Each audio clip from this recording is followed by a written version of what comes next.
3, effectively, of a story I started 3 nights ago.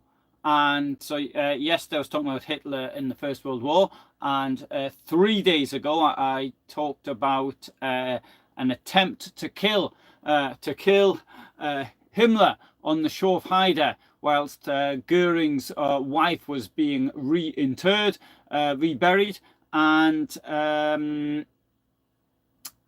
the following night, 2 nights ago, I talked about an SA person called Carl Bending, who got shot for the attempted assassination of Himmler. And there's another character who was going to get shot for the attempted assassination of Himmler. His name was Bernhard Fischer-Schweder, but he didn't get shot, and I'm going to tell you all about what happened to him afterwards. But first of all, I'm going to give you a little bit of the news, because there's something happened this morning which I haven't seen reported anywhere else, and that is that a Shahed drone came down over Poland, and it was quite considerably inside the border of Poland. It blew up over a cornfield, and it was a place I was there 2 months ago. In fact, I've already done a bit. I think I've uploaded, it certainly is uploaded on the premium bit. I can't remember if it's uploaded on the normal. The ghetto in Stoczek Łukowski, which is in the northern part of the Lublin region. This Shahed drone came down approximately 12 kilometers to the south of there in a field, and it made a very loud bang.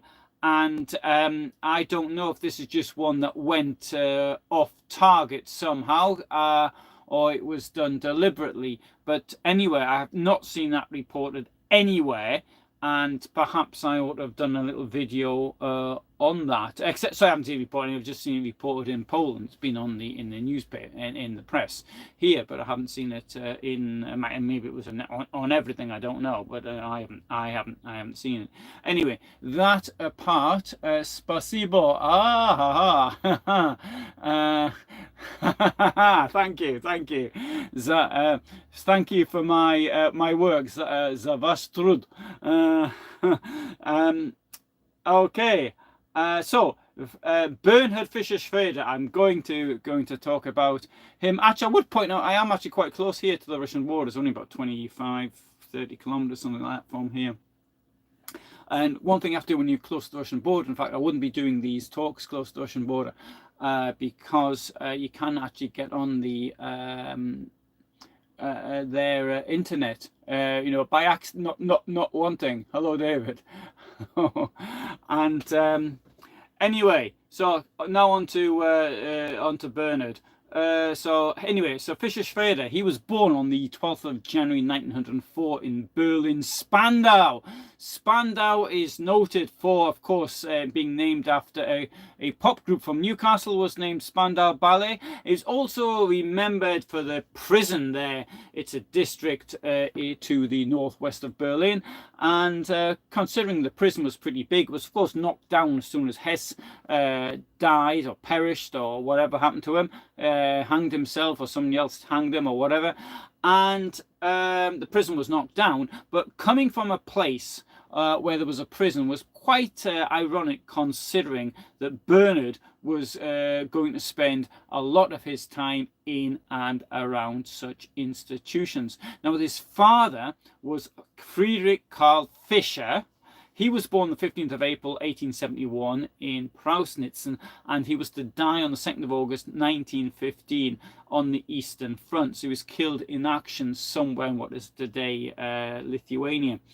His mother was Marie Amalie Elise Fischer, born Schweder, and she was born on the 18th of January 1874 in Trebitz.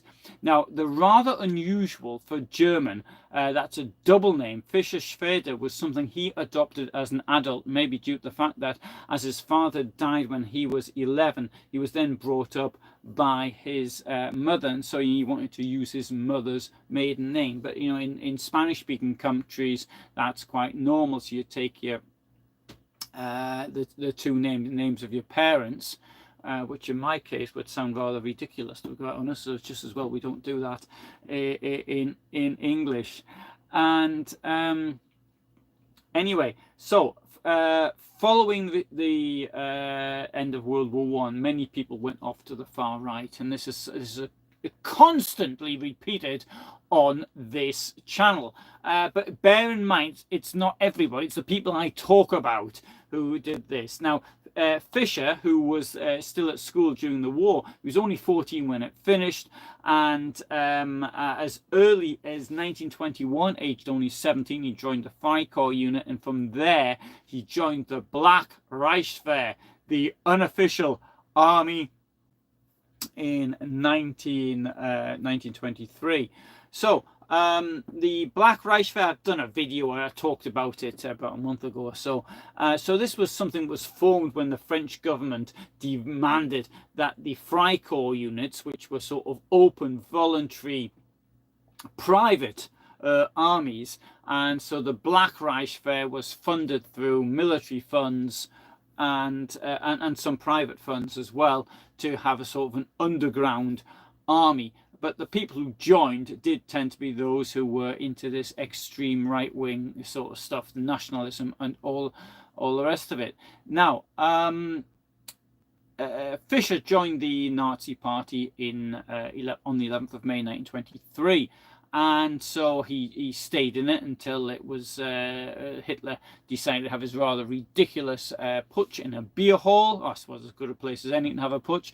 And after that, the party was made illegal. But once it was re-legalized, Fischer, like many people, rejoined it on 28th of August 1925.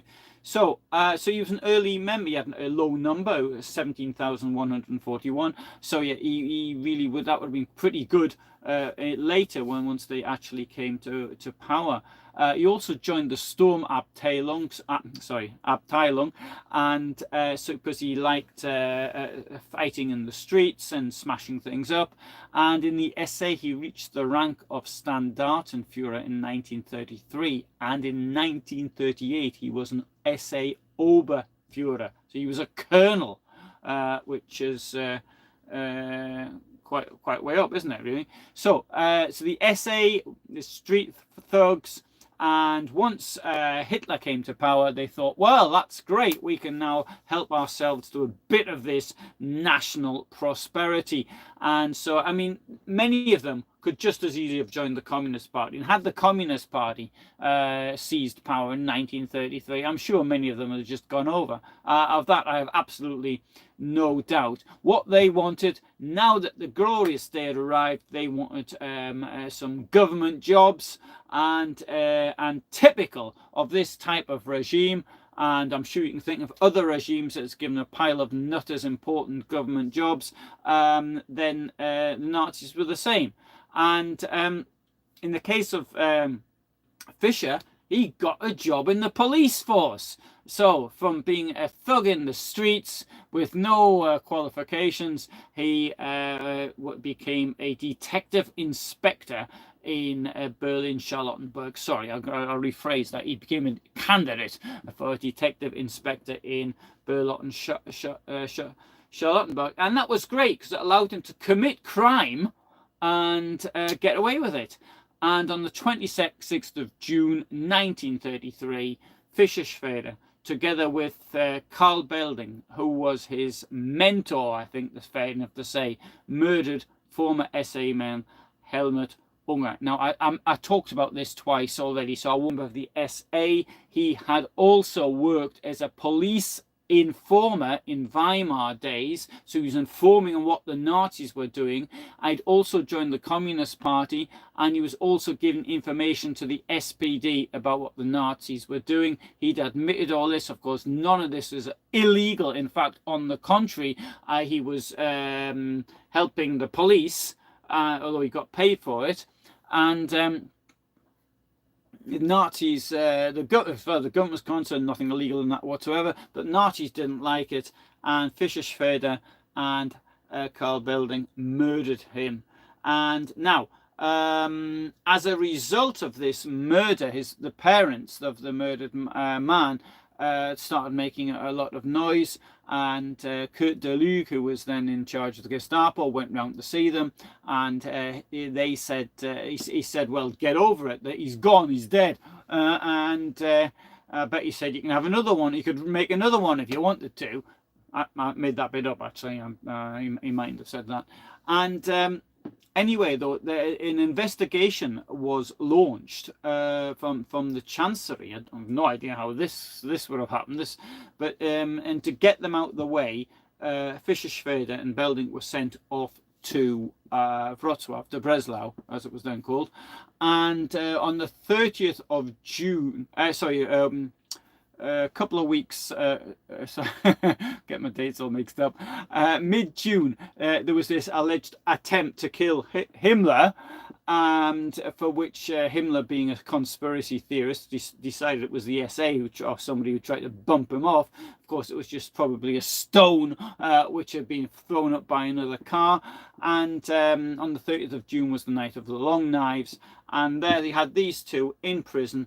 They were arrested when they turned up for work on the 30th of June 1934. They were put in a cell, and then they started filling the cells up with other people, and then an order came from Berlin to have Fischer-Schweder and Carl Belding shot. However, Fischer-Schweder escaped by a stroke of luck. The leader of the Breslau SS was SS Oberfuhrer Theodor Böckelmann, and he knew Fischer-Schweder from they'd done a course together, the Reichsführerschule, SA Reichsführerschule, and he liked him.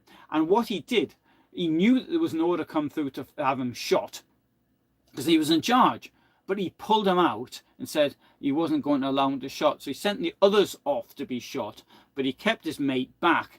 And then he had him sent to Berlin to the Columbia House, which was a concentration camp. And now the Columbia House concentration camp, I've got a video of it. Well, sorry, it was knocked down to make room for Tempelhof Airport. But you can see from this on the other side of the former military buildings from the Prussian Ministry of War, what it sort of looked like. And so it was a military prison, or part of a military barracks, which where the prison was, and it was just then used as a prison. And so he stayed there for a few weeks, and after that he was released. Now, what happens when you get released from prison? Well, the obvious thing is you get a job in the police service, and that's precisely what he did. He went back to working in the police, and by 1938 he'd got to the rank of criminal counsellor. And he was so important that he even took part in the invasion of Sudetenland, and then he was involved there in the development of the same police structures as they had in Germany. So and for this, for his and I quote, outstanding cooperation in the organization of the mission in the Sudetenland, he was awarded with the Medal of Memory, or the Memory Medal it was called, 1st of October 1938, known as the Sudetenland Medal, which was established by Hitler following the Munich Agreement of 1938. And according to the information given to those awarded on the medal, the message from Hitler read, "As a visible expression of my recognition and gratitude for the services to the reunification of Sudeten German territories with the German Reich, I established the medal in memory of the 1st of October 1938. And if you got one of these medals and you were there and Hitler presented it to you, I would point out that wearing it is illegal in Germany under the West German law of the 26th of July 1957. So don't wear it in public. I mean, I never wear mine in public anyway. Dog doesn't either. So after he'd been there, he came back to Breslau, where he almost got shot 6 years earlier, and he occasionally operated out of Liegnitz, today Legnica. In October 1940, he was appointed acting police director of Memel. Now, Memel is today Klaipėda in Lithuania. After the First World War, Memel was seized by Lithuania, and then Nazi Germany sort of seized it back. Actually, it's too much. I don't want to go off the point too much, so I won't. And but in any case, it was the last territory occupied by Hitler bloodlessly. So I think that's fair enough to say, isn't it? January 1939. Well, no, maybe it wasn't, because I suppose Bohemian Moravia was. But anyway, okay, it was occupied without any fighting by threat. So threats alone, and the Lithuanians gave it up. Now, the following year, 1940, Lithuania, as per the terms of the Ribbentrop-Molotov Pact, Lithuania was handed over by Hitler to the Soviet Union. Very generous of him to do so that. And so Fischer-Schweder, though, in this time, must have impressed his superiors so much, because in January 1941 he was appointed as permanent police director in Memel, and it was in this position that he was to commit the first mass murders in territory occupied by the Soviet Union of the Holocaust. Now, as I've said in various other videos, the Einsatzgruppen collected in a place called Prech, which you can go to today, and at Prech there is the former police school, which is in a 16th century castle, or part of this castle dates to that. And when I was there 2 years ago, and I found inside there was a little exhibition about what had happened there, and this was about the time when it was a girls' school. But I thought they might have something about these 2 months or so when the Einsatzgruppen were actually training there. Anyway, I did actually meet, thanks to Jenny, I remember her name, who works in the tourist information office. She put me in contact with Lutz, who who is sort of his local historian, and he said he'd take me around. Unfortunately, we never managed to do it, and I've written to him a couple of times saying I'll be back soon, and he'll take me. Said he's going to take me around, but he apparently has got lots of photographs about when the Einsatzgruppen were actually training there. So they started collecting there as from late 1941, it would seem, more or less. And so this was the Border Police School had been there. And so why did they choose this place? I presume because it seemed like in the middle of nowhere, or it could have been because it was relatively central part of Germany. I don't know. Anyway, so they didn't just meet at Prech, because it's not all that big, but there was other places such as Bad Schmiedeberg. There's in Düben, because the place is called the Düben Heath, where they are, and today you can go walking, nice walking trails on it. And they had lectures there. They trained presumably on shooting and things like that. And just before the attack on the Soviet Union, Reinhard Heydrich went there and gave a speech at the final roll call in Prech about the tasks of the Einsatzgruppen, which was to murder communist officials and the Jews of the Soviet Union. Within months of the invasion of the Soviet Union, hundreds of thousands of people had been murdered by these Einsatz commandos. So in the early hours, 03:15 of the morning of the 22nd of June 1941, the shortest night of the year, Nazi Germany turned on its ally, the Soviet Union. Now, in East Prussia, the 61st Infantry Division under Lieutenant General Siegfried Henecke had the task of advancing northeast towards Tilsit. I think that's how it's pronounced. It's in Lithuania, and I don't speak Lithuanian. Now, on the way is the town of Garsden. Garsden is the word in German, because there's a Lithuanian word which I am unable to pronounce properly. And so Garsden had to be taken. And in this town of the approximately 3,000 inhabitants, approximately 600 to 700 were Jewish. Now, this is very close to the border. It's in walking distance, really. And during the attack, the German shock group that moved into Garsden took around 100 casualties. Now, I don't know how many of them were fatalities, but if we accept as a general rule something like 5 to 1, or so you're looking at maybe 16 to 20, let's say, dead.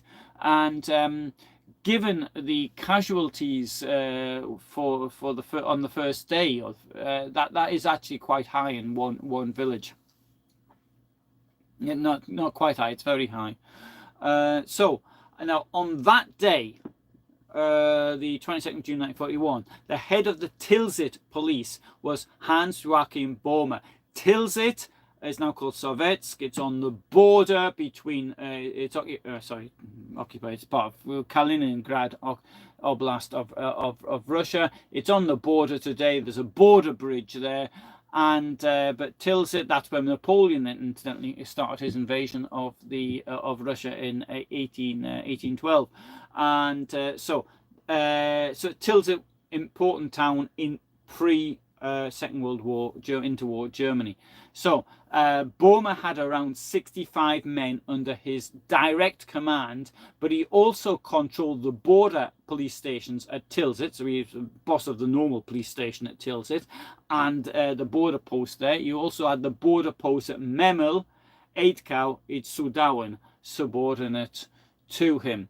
Eidkau, I was there earlier this month. Well, sorry, on the other side of the border. I saw it.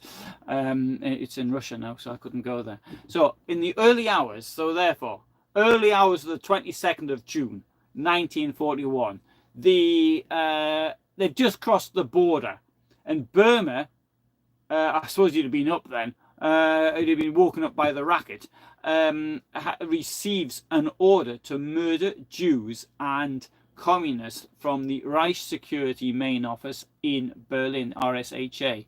Now, Walter Stahlecker very soon afterwards turned up at the police station in Tilsit. Now, he was the boss of Einsatzgruppe A, and within the next 8 months, he was to kill 249,000 people. He turns up and says, it's a Führer order, you've got to do it. And you've got to murder men, women, and children. That was, at the beginning, they just killed men normally. But anyway, men, women, and children, and Lithuanians suspected of being communists. And they had to do this in a strip of land 25 kilometers from the border. If you saw what I said about Marie Amalie, remember I mentioned this, the 25-kilometer border. Marie Amalie was out of that, but they found some pretext to put it in the 25-kilometer border section, which was that it was close to the Suwałki area of occupied Poland.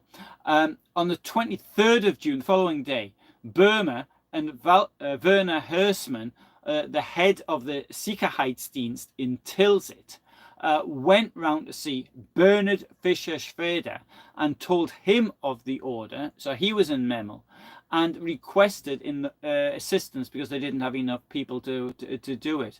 So Fischer-Schweder showed surprise that no one had thought of this earlier, and to be quite honest, that he has a point there. They might have thought on that they'd be murdering the people. Perhaps they ought to sort of make preparations for actually doing that. It wasn't as if nobody had actually just sort of decided to invade the Soviet Union on the spur of the moment. And so he said words to the effect of, wow, so these are the consequences of the Soviet campaign that are not thought of at first. So while passing this on to his commando, people under him, Fischer-Schweder defended the shooting. He said, you've got to do it but because these people had resisted German troops. So the reason they're shooting these civilians on this 25-kilometer zone is because they resisted German troops, even though the German troops in many places hadn't even reached there yet. So on the 24th of June, that following day, 201 people were murdered in Garsden. They were shot. Now, the role that Fischer-Schweder had been asked to provide was one to provide a security cordon to stop the escapes. But he decided on his own back, and this was shown in court later in Ulm in 1968, that he chose to let his men make up the firing squad. And not only that, but in the next place in Kretinga, that's Krottingen, in German, another border town, they continued shooting people. So by the time, by the end of 1941, these shootings continued, and around 1,000 Jews were murdered from Kretinga in this time. So the question, of course, is why did this Einsatzkommando Tilsit, which it was called, actually exist? One might have said, well, the border area is the responsibility of Einsatzkommandos 1B and 3, which are both parts of Einsatzgruppe A. And on the 25th of June 1941 in Memel, Martin Sandberger, who I did a video on years ago, was found by Fischer-Schweder, and it was agreed with him that along the former Soviet border, or the territory occupied by the Soviet Union, because they'd only occupied it 13 months earlier, they should continue killing Jewish people. So later in court, it was argued whether it was Burma's idea to murder people in the border area, or if the order really did come from the RSHI, the Reichssicherheitshauptamt. It needs to be pointed out as well that in most cases the murderers were still in Prech when the invasion of the Soviet Union took place. Many of them didn't leave for several days. And after then, and they made their way to the border areas very slowly. I mean, it's taking about the speed you expected a civilian to do it. It didn't go particularly quickly. But this, the first killing proper in an area bordering Germany, seems to have had some sort of priority. And that is something which really doesn't make much sense. So the Einsatzkommando's report on the 1st of July 1941 reads, the Reichsführer SS Himmler and the Gruppenführer Heydrich were informed of the measures initiated by the Tilsit State Police Office and approved them in full. Now that suggests it was a local initiative. However, Heydrich himself subsequently declared to the Einsatzgruppen Operational Order number 6 of the 4th of July 1941 that the Tilsit State Police Office, alongside the Allenstein State Police Office and the Security Police and SD in Krakow, had been authorized to carry out cleansing operations, murder operations, to relieve the Einsatzgruppen and above all to ensure their freedom of movement in the newly occupied territories opposite their border section. So in other words, I think this means that they were expecting the Einsatzgruppe then to advance even quicker. I have my own theory is that this was done because the advance was far quicker than was actually expected. Of course, against that argument is in the case, okay, well, why did they kill the people in Garston using the excuse that 100 people had been were casualties? So I don't know. Right.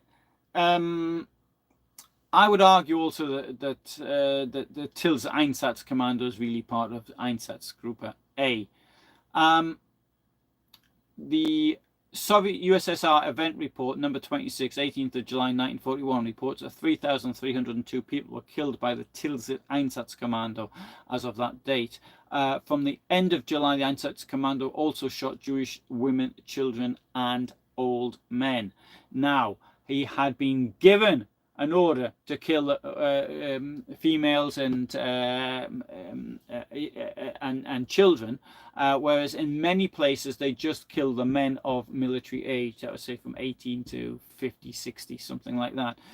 But it was by the end of July, then the Einsatzkommando everywhere would kill it. And this also with the Tilsit, the initial killings, that's one thing that makes it really stand out, is why were they killing all the Jewish people and not just the men as it was in other places.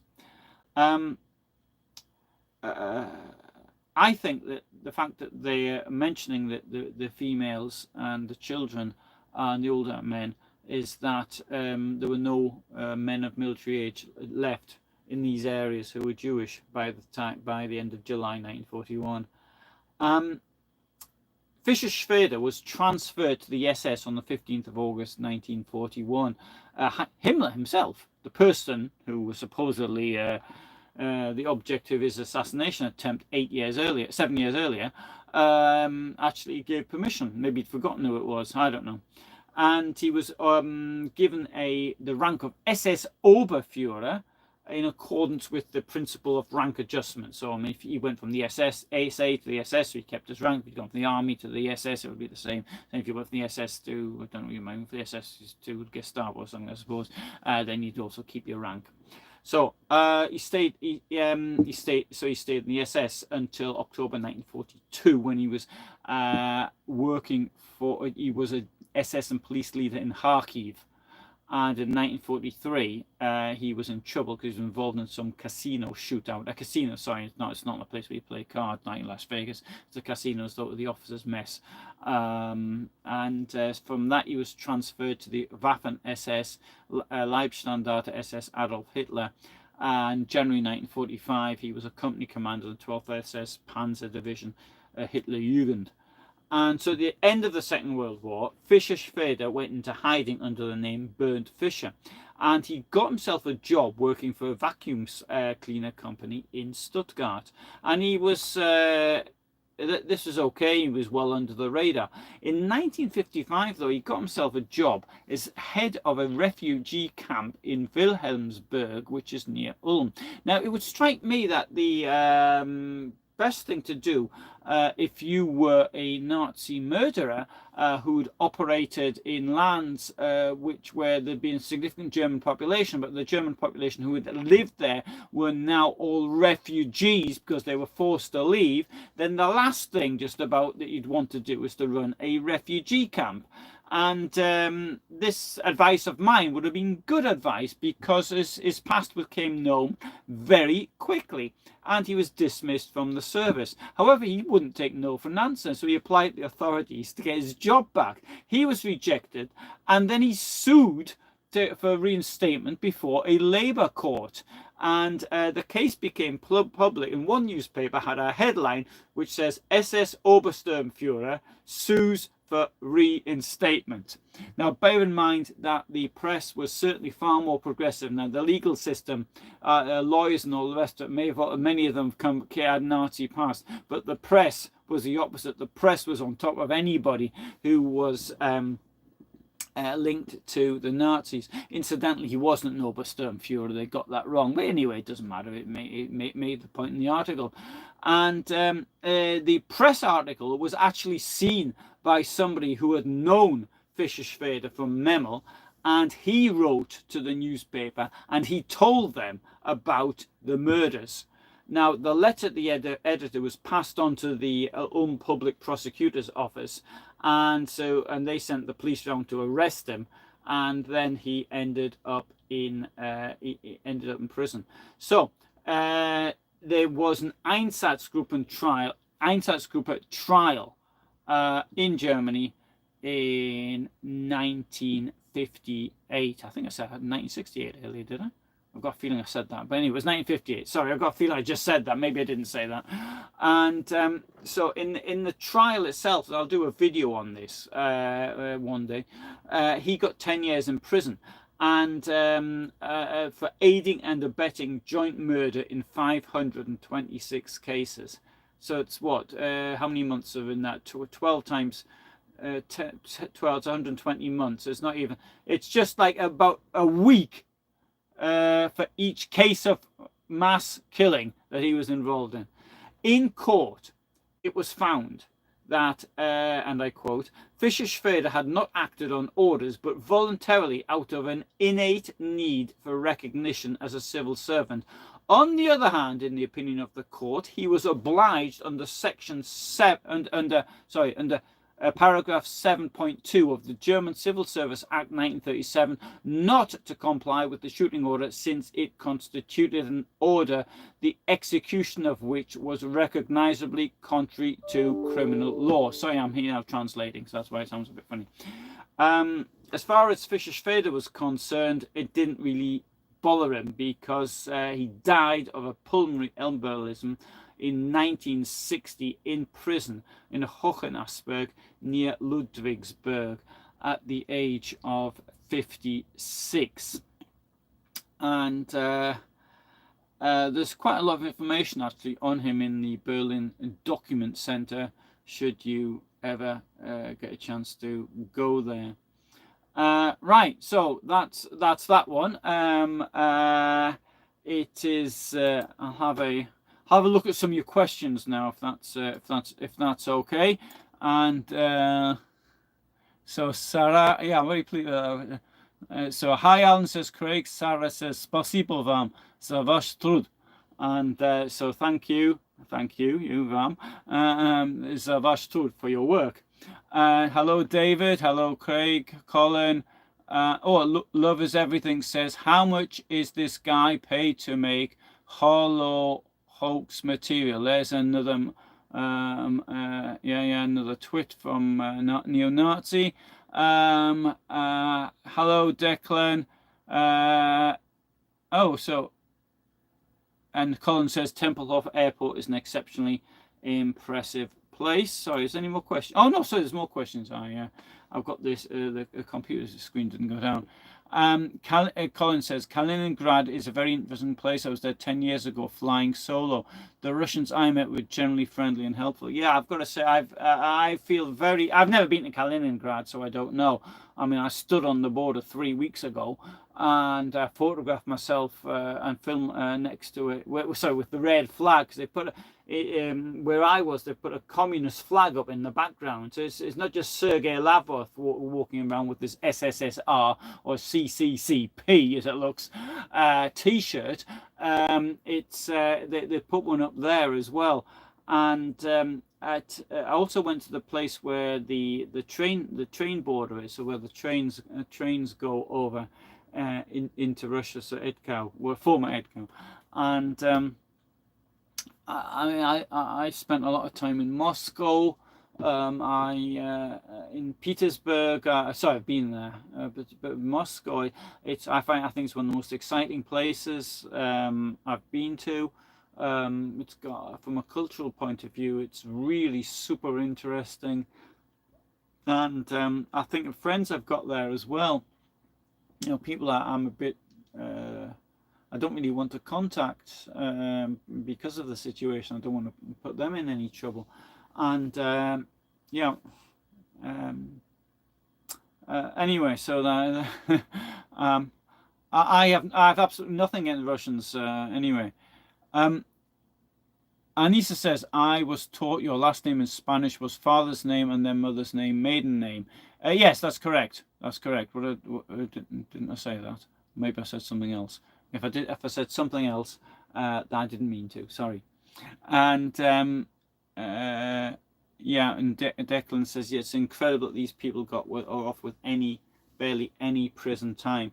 Yes, it is. It is quite shocking. I would like to say this in 1993, September 93, I met somebody at Stutthof, and he said that he was a retired judge, and he said that 30 years earlier, so this is now in the 1960s, he'd had one of these. He had a guard in his trial, and he said he'd give him a life sentence, and but you know, for this crime that this character here did, I mean, the murders he did. We have the SA man Unger, but there were certainly others who'd been killed by him. Belding had a whole string of people killed by him, and then he gets away with next to nothing. Admittedly, he did die in prison, but I mean, he died at he was in his 50s, and the thing is this: he didn't think anything was going to happen to him. This is the thing. He was arrested when he was 54.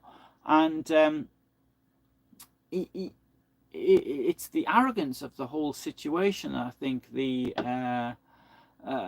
anyway.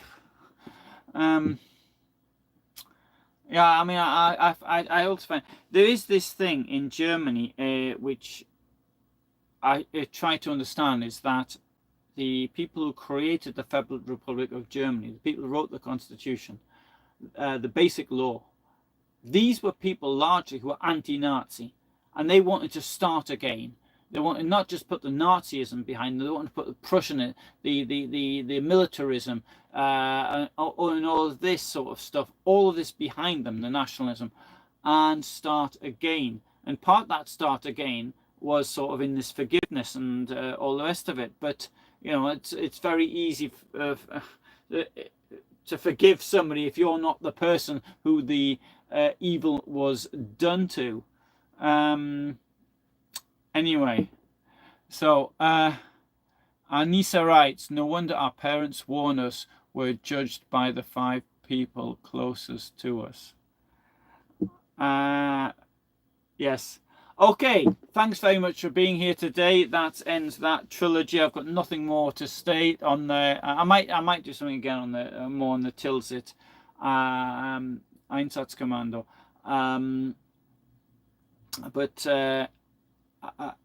Oh, sorry, Collins just said, I travelled on the narrow gauge railway from Elbląg to Stutthof. It was frightening. Really?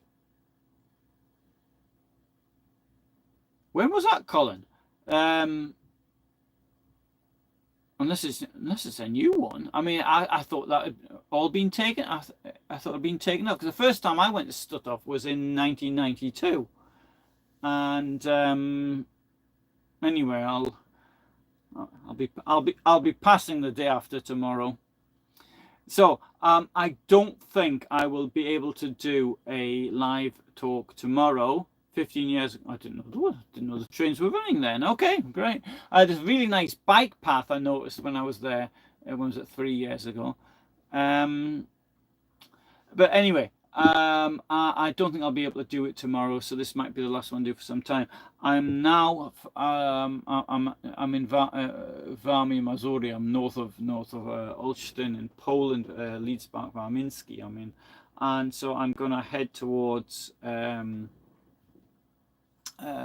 going to Dusseldorf. I'll be there as from next week, and so I mean I'll pass one. I like to drive slowly, but I have sort of left it a little bit late. But I don't think I'm going to be able to do any more lives, at least not until the end of September, I imagine.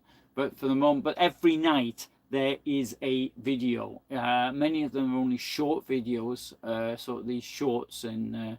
When the telephone turned up like that, or the camera, I should say, turned up in portrait format. But there will be, every single day there is one. And there will be a, as always, there's videos there, the longer videos on Tuesdays, slightly longer videos on Tuesdays, and a long video every Friday.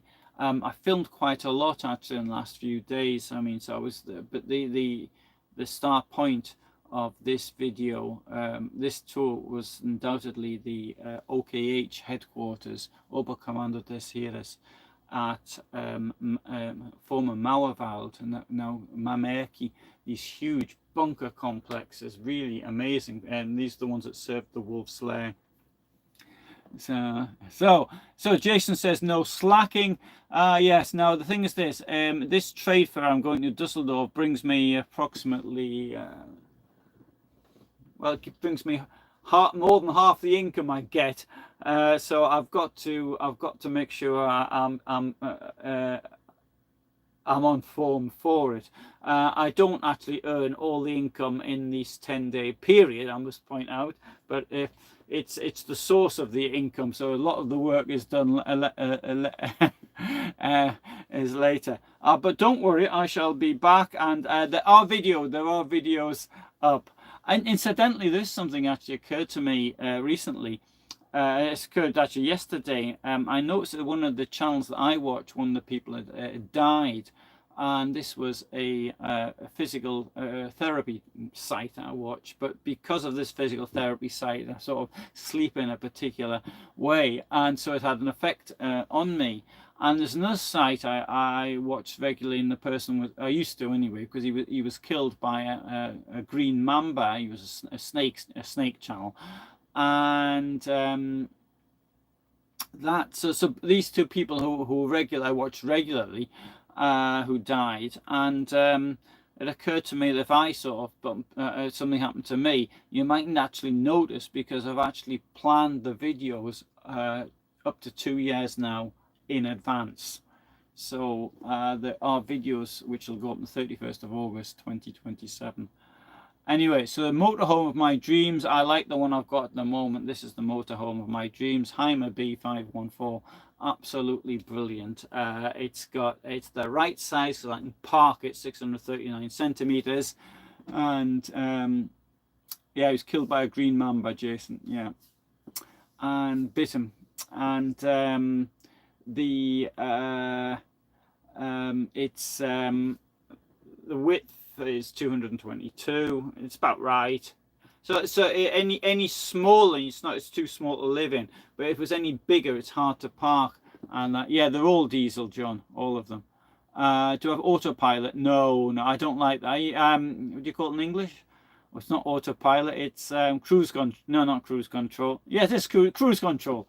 Yeah, I don't like that. I did have it in one of my vehicles, but I never used it. In the United States, I was with Toiva Blatt, who escaped from Sobibor anyway, so in the desert, and he said to me, put the cruise control on. I said, you must be joking. If I put that on, and what's it need me for? It's already an automatic, so I don't have to change gear or anything. I like to feel I'm in charge, so I don't like automatics very much. I like to be able to do everything myself. I do appreciate automatics, even semi-automatics. It's much, for most people maybe they are easier, but I want to have control of the vehicle. I want to be able, and if you get in certain situations, like for example in mud and ice, then if you're in automatic, it's much harder to get out of it than it is if you've got a manual vehicle.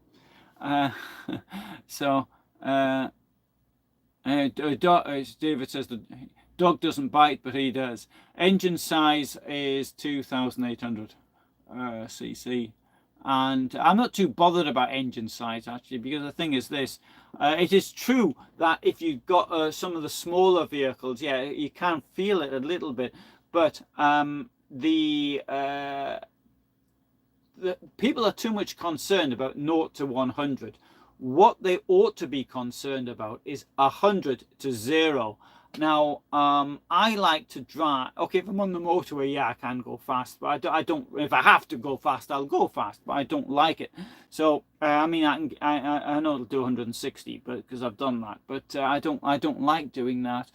I'm quite happy driving along slowly. You know, these things don't stop like cars do, and you need literally double the space. So if you do an emergency stop for the thing to actually stop. So I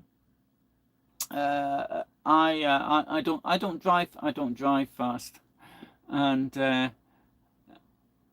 sorry, Jason, it was cruise control. Okay, good.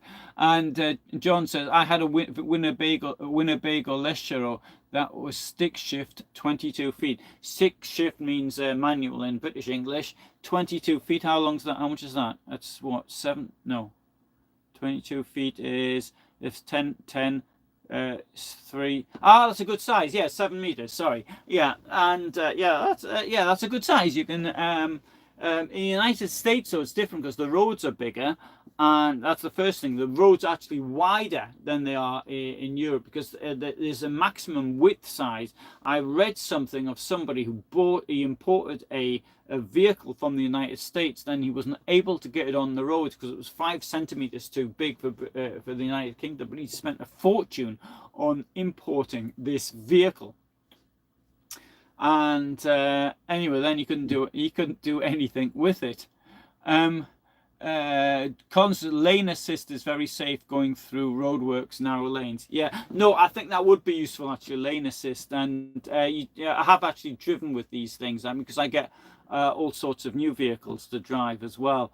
And so I mean, not so much now, but I mean, next in Dusseldorf they'll be all trying to get me to drive their latest things. And yeah, it is useful. Jason says, is it a Hemi? Don't know what that means, Jason. Hem? No, I don't. So I don't. You have to explain what it is, Jason. I don't know. T Guy writes, "You're the best, Alan. Thanks again for sharing such valuable information." Thanks very much. And you wrote a very interesting comment. Today I saw it because I went through the comments. I can't remember which. Sorry, I can't remember what it was now. But I remember thinking, I've got to tell you, it was a very good comment you made on something. Do you use the toilet? Yeah, absolutely. This is one thing that really winds me up, is this. I am all for promoting motorhome use. Now, last week, I was at Mauerwald, the museum, Mamerki. I spent the night there in the car park. So, the first day, I should say, I spent the night somewhere else because I was looking for the bunker of Hans Lammers. And so I was at this place called Ragia. Formerly Rosengarten. Anyway, so I get up very early in the morning, and I was up at, I don't know, it's just after dawn. It was about 3:30, something like that. And so I went down filming what I wanted to do, and then I went to Mauerwald. So I got there, it was about 6:30 in the morning, nobody there, no problem. I spent that time. Now the following night, I was during the day, I was sort of doing things filming. I stayed there overnight. Again, I wanted to get up early and then sort of film things in the early hours. So I filmed about 4 hours of material when I was there. But anyway, during the night, I hear these voices outside, this cursing and all the rest of it. And what became clear to me is that they'd gone out to use the toilet, and because they were sleeping in the car. Now, I know it's like to sleep in the car because I've slept in plenty of cars, but these two cars there were, and some people around my age, I would say as well, and they were whatever they were doing outside the vehicle. And to me, this is part of the problem, because if people, I would be probably the one who would get the blame for whatever they left, because often they blame the campers, but it's not the campers, because we have a toilet. I've got a toilet here behind there. There's a toilet and a shower, and the toilet goes into a cassette, which is like a septic tank. And where I am right now, directly in front of me, 30 meters in front of me, is a place to dump what is inside the toilet, and you get fluids to put in the toilet. So what comes out is liquid. So and it goes into a special place, well, because you can just put it in a toilet if you want to, because I mean it's liquid, it doesn't make any difference. And anyway, so this is part of the problem, is that it's the when they blame campers for things.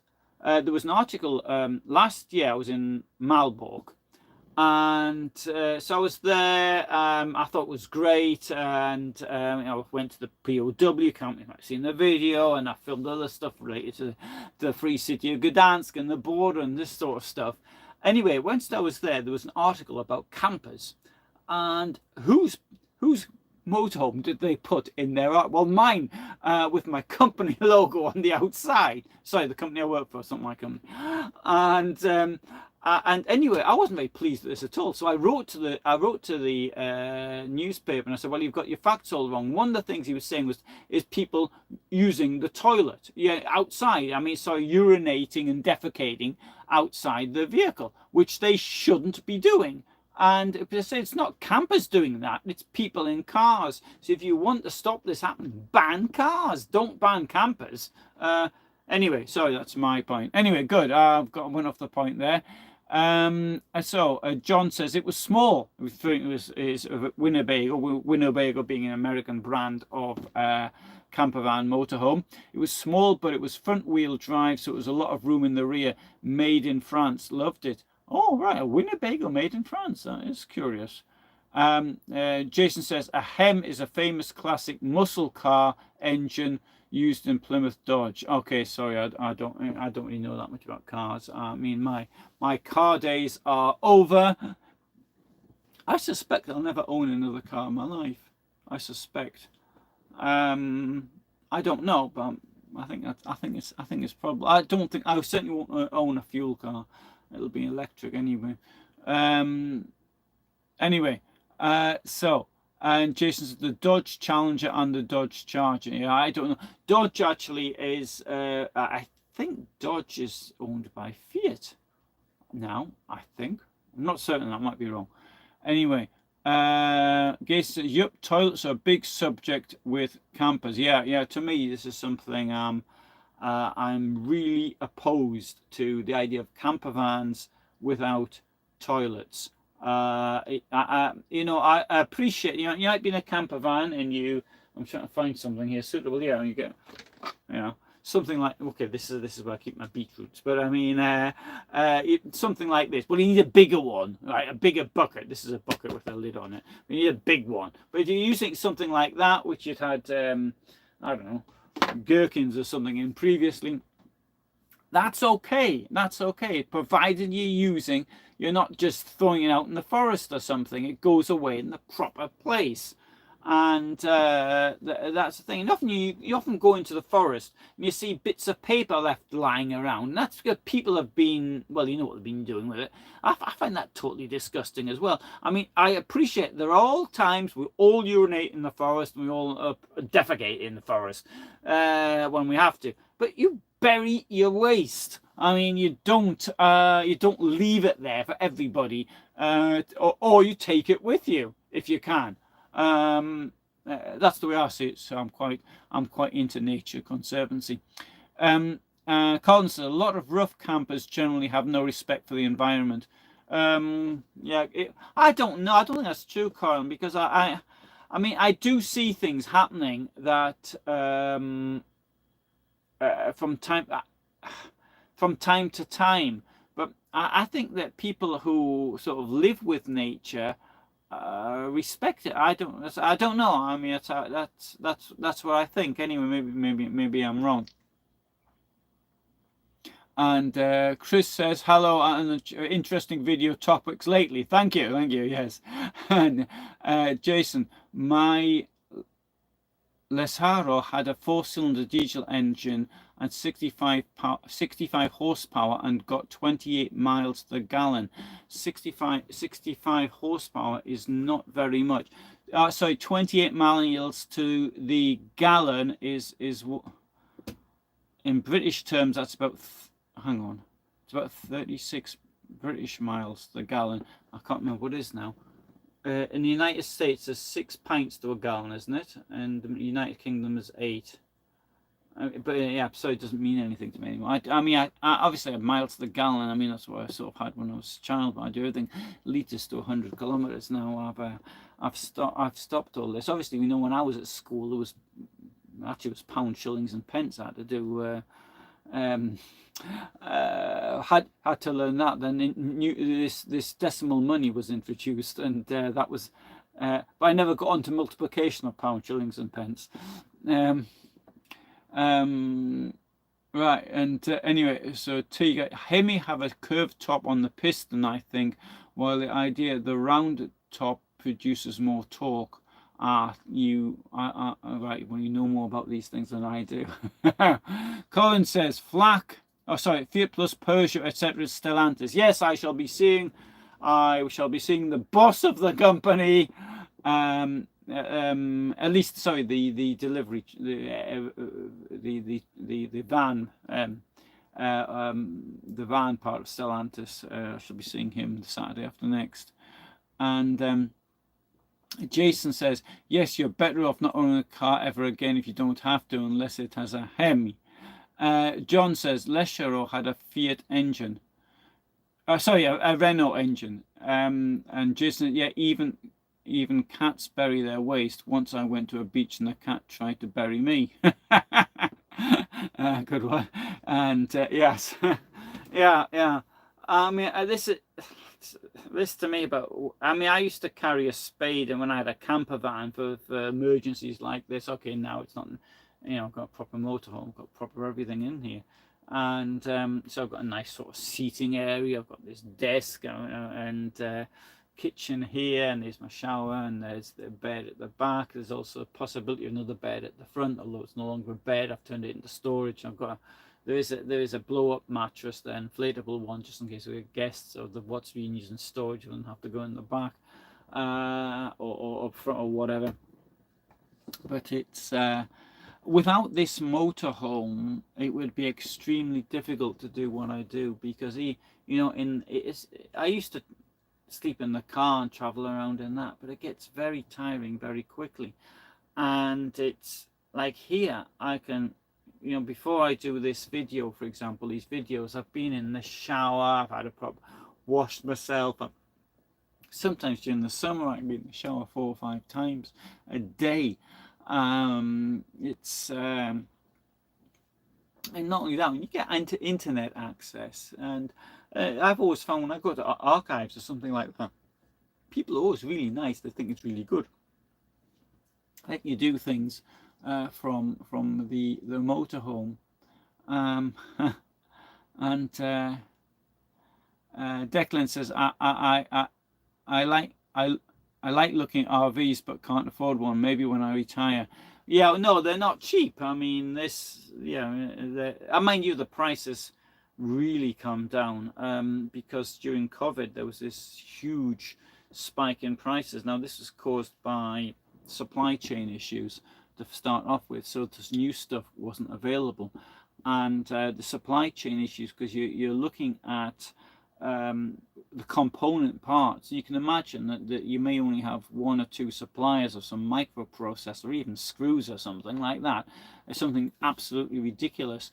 There was in 2020 in Dusseldorf, there's huge areas of the next to where the river is, the Rhine is, to the north of the city, being taken up by Mercedes, who were using it as a vehicle park for sprinters.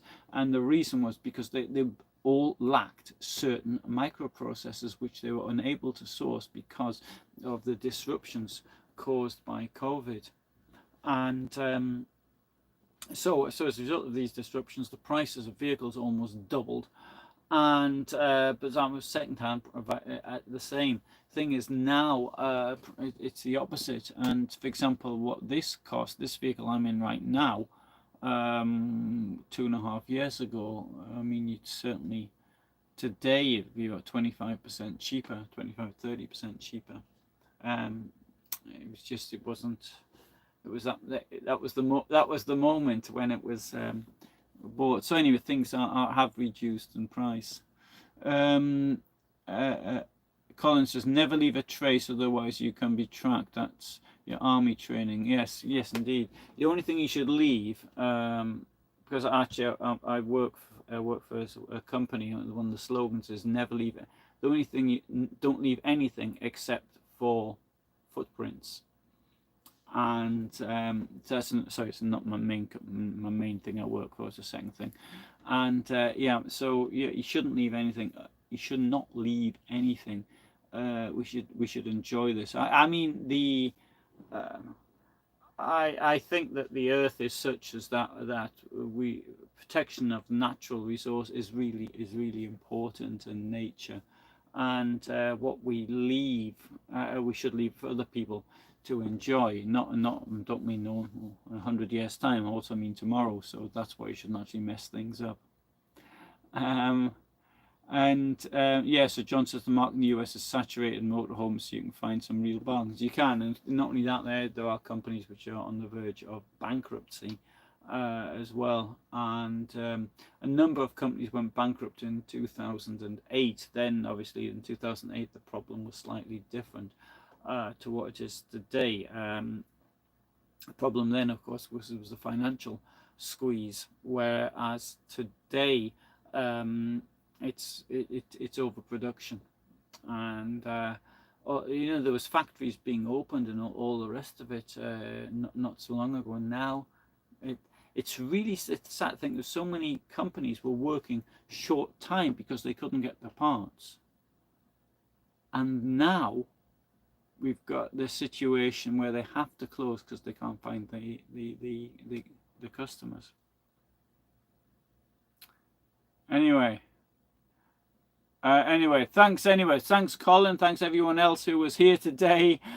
Came off the point there a bit, and but anyway, there's lots and lots of things actually filmed, because this journey I've had now has been really super interesting in former East Prussia. And I was based around at Elk, at Luke, former Luke, but then then I did travel. I traveled around, and it's really sad to leave, actually, because another thing, because this summer's been much better. Last summer it was too hot, and you know, I can recall I was at Treblinka just outside it, and it was 36, 37. And okay, I'm in the van, it's not too bad for me, but all the same, it was horrendously hot. And actually, then they let me stay in the Treblinka, in the former, you know, museum of extermination camp. That wasn't so bad there because I wasn't so exposed. Previously, I'd been staying in a friend's garden just outside Warsaw. Problem there though was the internet. I mean, the internet wasn't very hot. I couldn't really, it just didn't work. And anyway, so Jason says, Hemisphere was the abbreviation Dodge Chrysler used for the description of this famous engine they produced, I believe first in the 1950s, the car having what they considered two engines. I see. Very good. And John says, I can't stand paying for a hotel just for a place to sleep. Jason said, sorry teacher, I'm paying attention. John says, I came late so I missed the subject, sorry. Never mind, it doesn't matter. And yeah, no, it's quite nice having an informal thing. And yeah. So, you know, you may have seen in Gdansk what I did last year was, or year before last was it, I had the camera pointing the other direction because I had the canal in front of me, and that was quite nice. I mean, by the time I start now, it's too late. But when I was doing the talks in July, that was possible. So I think I did one on the 20th of July, and other things. Then did on the Great Train Robbery, for example, for the 60th anniversary 2 years ago, 8th of August. Anyway, good. Thanks for being here, everybody for being here. All the best, and I'll see you. I'll probably be in Heilbronn in Germany when I do my next one. But hey, who knows? I might even end up doing one tomorrow. We'll see. Okay, bye for now.